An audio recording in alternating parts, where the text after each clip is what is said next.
Piep, piep. Hier geht's los.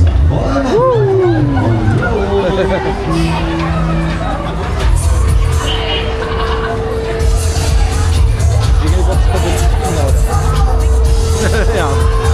In diesem Sinne wünschen wir euch eine angenehme Reise.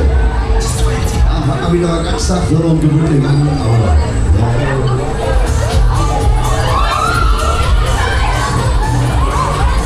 Dann wünschen wir wieder dem Markus und der Sarah eine wunderschöne, angenehme Reise.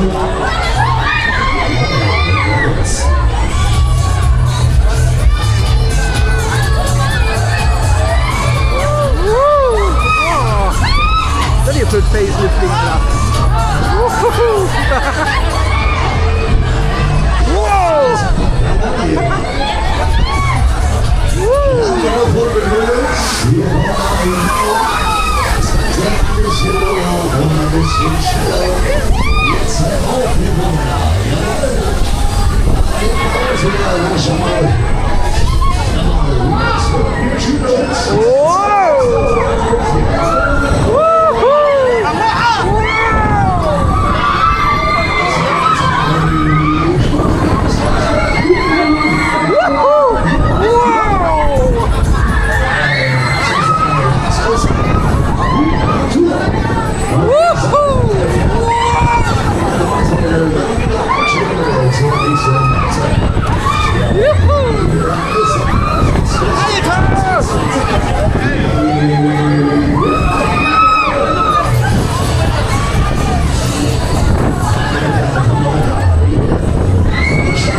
war ein Schuh. Da ist einfach ein Schuh geflogen, Alter.